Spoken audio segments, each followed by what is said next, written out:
Hindi rin nakaligtas sa bagsik ng Bagyong Tino ang iba't ibang bahagi ng Negros Occidental. May unang balita live si Adrian Prietos ng GMA Regional TV. Adrian? Yes, Susan, mga kapuso, maayong aga dahil nga sa tindi at lakas ng hangin na dala ng Bagyong Tino dito sa Bacolod City at maging sa maraming bahagi ng probinsya ng Negros Occidental kahapon ay naitala ang mahigit 5,200 ayon sa Bacolod LGU at Department of Social Services and Development, mga kapuso, na mga evacuees. Sa kasalukuyan ay pansamantalang nanunuluyan ang mga ito sa 25 evacuation centers sa lungsod kagaya ng mga barangay hall at maging eskwelahan. Ang Bacolod City Government Center, mga kapuso, ay binuksan na rin upang may matulugan ang mga residente, lalong-lalo na yung mga apektadong residente mula sa coastal areas kagaya ng Barangay Mandalagan, Barangays 1, 2, 3 at Barangay Banago.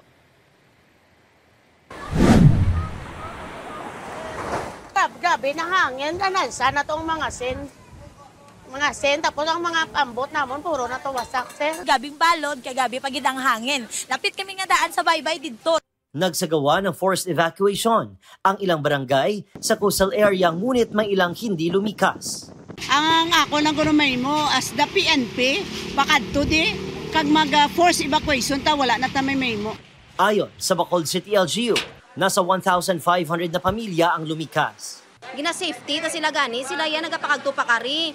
So nagakalatumba na didaan na May pa man kami di ka pamahaw, amon to balay guba na. Dahil sa malakas na hangin, natumba ang ilang punong kahoy sa Burgos Public Cemetery at Bacolod Public Plaza. As of this moment, wala pa man reported casualty or injured. Samantala, lubog sa baha ang ilang bahay sa Sitio Asin, Barangay Bagunawa sa San Enrique, Negros Occidental. Matapos maranasan ang malakas na ulan, umapaw sa kalsadang baha at pumasok sa ilang bahay. Ang ilang motorista nahirapan sa pagdaan sa lugar. Halos abot na ng baha ang bubong ng ilang bahay sa barangay crossing sa bayan ng Moises Padilla. Halos umapaw naman ang tubig sa overflow sa barangay 1. Sa barangay Montilla, hindi madaanan ang ilang kalsada matapos matumba ang ilang puno. Pansamantala ring hindi madaanan ang hanging bridge na ito sa barangay Quintin Remo. Ayon sa MDRMO, mahigit 500 na individual ang lumikas at pansamantalang nananatili sa 8 evacuation sites. Samantala, nilipad ng malakas na hangin ang ilang bubong sa Victoria City. May ilang kalsadang hindi na madaanan dahil sa natumbang mga puno.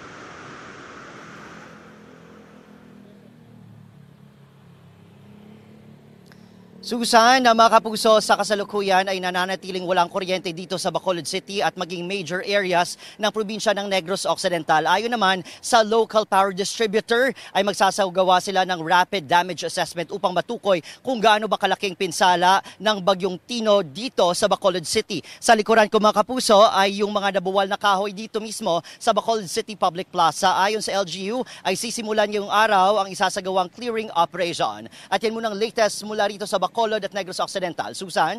Maraming salamat, Adrian Prietos ng GMA Regional TV.